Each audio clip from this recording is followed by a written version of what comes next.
Hi, I'm Bob Schmidt with Home Remodel Workshop. This is part 3 of a 3-part series on crown mold. This is the part where rubber hits the road. Let's get to work. Now, before we get started today, I'd like to send a special shout out to Duluth Trading Company.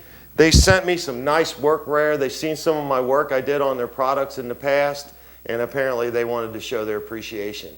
They make products that stretch and bend for guys like me who do what I do, and that is much appreciated. If you get a chance, check them out. You're at the point now where you're going to start installing your crown molding in your room. What you need to do is you need to do your longer pieces first, not necessarily longest, just longer.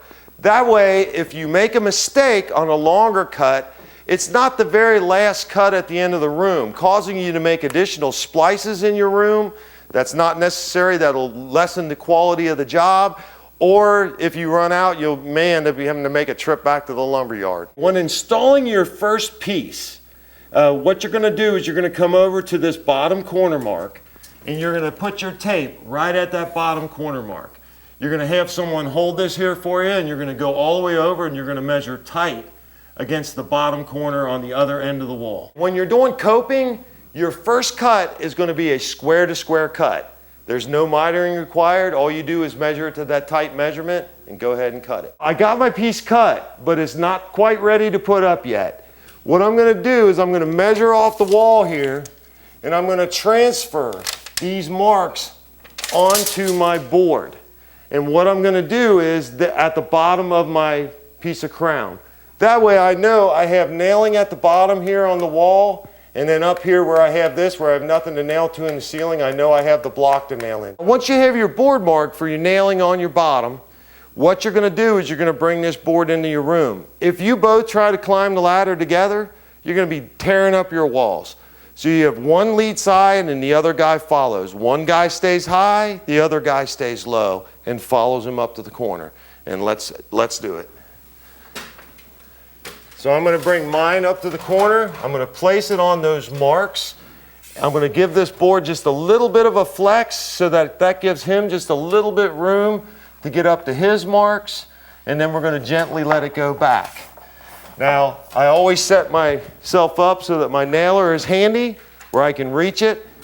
Then the first nail I put in, I always keep at least a couple of foot away from the wall. I'm using my 2-inch nails here and just nailing into the block. In most normal circumstances, I would use my 1 1/4 nails, and I would nail these stud marks back here probably. But since I have the block, I'm using the 2-incher. I'm going to cinch it up tight, take a look, make sure we're still on our margin blocks and we're still good on our lines. Get a tack, come over here, find my second mark, get a tack, and then I'm going to go down to his end of the board and I'm going to help him get his end tacked, and we're going to do the final alignment. After I get my upper nails up that go into that block, I came back through and I put these 1 1/4 brad nails down in the bottom. It's a little hard to see it because I made my lines so dark. Usually I don't make my lines that dark because I know I'm going to have to paint over this, but they don't show up in the video unless I mark them darker. I'll probably go through and wipe them out. So if you notice on the rest of the video you don't see any lines down at the bottom, it's because I'm going to barely have them marked. Now it's time to make my first miter cut, the piece that's going to go over top of this square piece. I bring my template over, and as you see, I know that this is the piece I want. Everything's going to match up, and this is the profile I want to cut.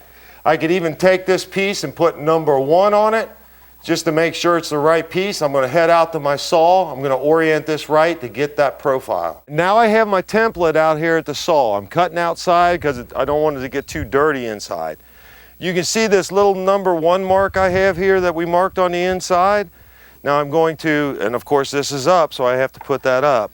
I'm going to flip this over so that the number 1 mark is still here, the up is up. Now I have a 16-foot long piece of material already sitting off that way, oriented the same way. And what I'm going to do is I'm going to have a helper come out and hold that side of the material up, and I'll adjust them up and down until I have this tight against the back fence and this on a mark I had marked earlier. So now I have my saw oriented just like my pattern. I have my material going the same direction as my pattern. I make sure that the person holding the other end of the board come up a little, go down a little, has it held so that this is flat against the bottom here. Very important to have this part here, the part that's going to go against your wall, tight against your fence, nice and flat. Over here, I'd put a piece of tape on earlier when I lined it up originally and put a mark here to make sure that the bottom is pretty close to that mark. So if you got your bottom right on that mark, you have this tight to the fence, you have your material oriented just like your inside corner. Get your hand out of the way, and you know you're ready to go ahead and make that cut.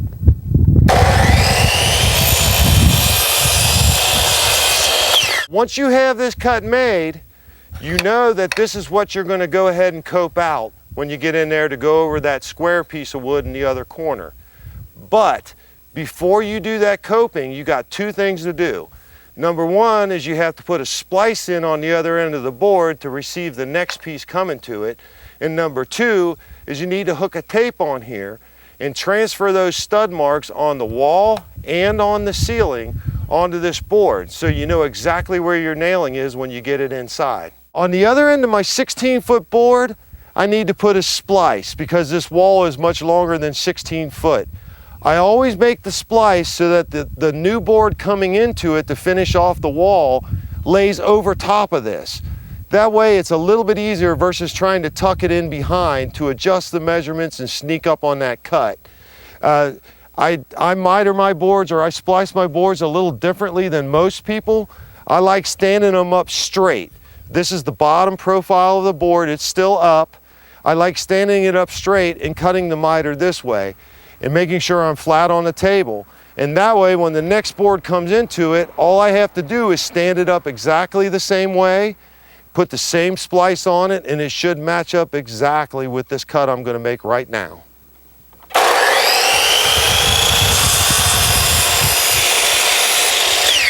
I've hooked on the end of this long point, which is the wall, and I took some measurements on both the wall studs, which is here, and the ceiling studs, and I brought them out and I transferred all these marks across the top of this board. Now it's time for me to cut this cope out. Now the difference, assuming that you've coped baseboard in the past, the difference between coping crown mold and coping baseboard is with baseboard, more or less, if you keep your cope at just a slight angle, it clears when it goes over top of the next piece. But when you're coping crown mold, you basically have to go at a much steeper angle.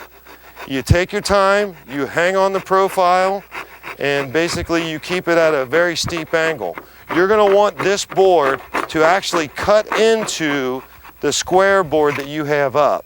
Now, you have to be far gentler and far more careful if you're coping stained crown because there's very little latitude for repair.